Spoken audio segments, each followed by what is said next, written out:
बिस्मिल्लाहिर्रहमानिर्रहीम। अस्सलाम वालेकुम माय यूट्यूब फैमिली। आज हम बनाने जा रहे हैं मूली के परांठे और आज बड़े ही मज़े के बनने जा रहे हैं मेरे किचन में। तो इंशाल्लाह आपके किचन में भी ऐसे ही बनेंगे। इसी रेसिपी को ज़रूर ट्राई कीजिएगा। चलिए तो करते हैं हम इसको स्टार्ट। मूली मैंने एक ली थी और इसका सारा पानी मैंने इसको कद्दूकश करके अच्छे से तो इसका सारा पानी स्किप कर दिया था। फिर इसके बाद मैंने चंद पत्ते तकरीबन 2 टीस्पून के करीब इसमें हरा धनिया डाला, हल्दी हाफ़ चम्मच डाली, गरम मसाला पीसा हाफ़ चम्मच डाला, नमक मैंने 1 चम्मच डाला, आप अपने टेस्ट के मुताबिक डालिएगा। पीसी लाल मिर्च मैंने 1 चम्मच डाली और 1 चम्मच मैंने खुश्क धनिया लिया है और उसको मैंने हाथों से अच्छी तरह से मसल लिया है। अब हम इसको मिक्स कर लेंगे।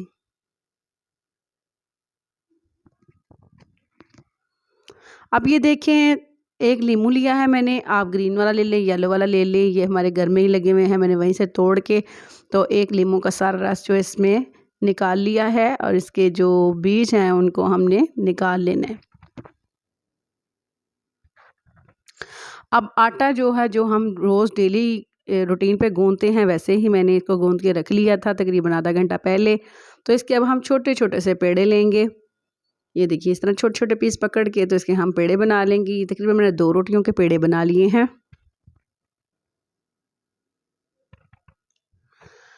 अब देखिए, अब हमने एक पेड़े को पकड़ना है और इसको खुश्क आटे में रख के अच्छे से दबा के तो उंगलियों की मदद से इसके किनारों को पतला करना है।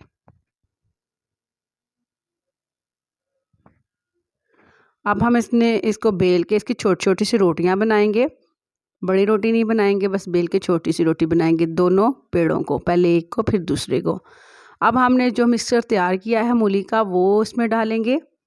आप कम ज़्यादा डाल सकते हैं लेकिन ज़्यादा डालेंगे तो ज़्यादा मज़ा आएगा। और 1 चम्मच मैं इसमें घी डालूँगी। पराठा हमेशा घी में मज़े का बनता है, क्रिस्पी बनता है, ऑयल से नहीं क्रिस्पी बनता। अब दूसरी जो रोटी हमने बेली थी वो हम इसके ऊपर रख के इसके किनारों को अच्छी तरह से दबाएंगे और इसके बाद इसके ऊपर बेलना चला के और इसको रोटी की शक्ल देंगे। छोटी बनाएं या बड़ी बनाएंगी ये आपकी मर्ज़ी है।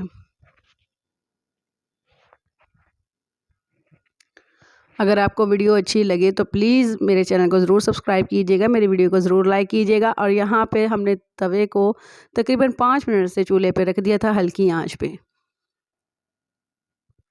फ्लेम हमने लो रखना है, ज़्यादा हमने नहीं रखना। अब देखिए हमने रोटी ऊपर डाली है और इसकी साइड को चेंज नहीं किया, उसी साइड पे हमने घी डाल दिया है। घी भी तकरीबन मैंने 1 चम्मच के करीब डाला है। अब हम इसकी ये देखिए साइड को चेंज करेंगे।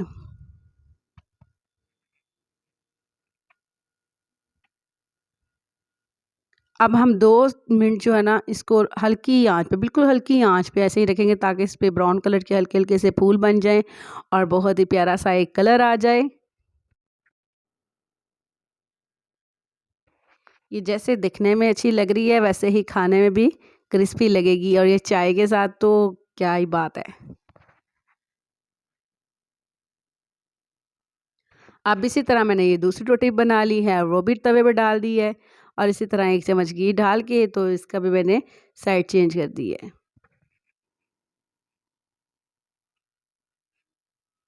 अब ये देखिए मज़ेदार सा हमारा मूली का परांठा जो है वो बनकर बिल्कुल रेडी है। ये देखिए सुभान अल्लाह, सुभान अल्लाह, क्या हमारे अल्लाह की शान है कि इतने मज़े मज़े के हमें नेमतें दी हैं, इतने मज़े मज़े के खाने दिए हैं। और ये देखिए मूली के परांठे बनकर बिल्कुल रेडी हैं और ये बहुत ही सिंपल और आसान रेसिपी मैंने आपके साथ शेयर की है और मेरी रेसिपी वही होती हैं जो रोज़मर्रा की होती हैं। अगर आपको मेरी ये वीडियो अच्छी लगे तो प्लीज़ मेरे चैनल को सब्सक्राइब और मेरी वीडियो को लाइक कीजिएगा। अल्लाह हाफ़िज़।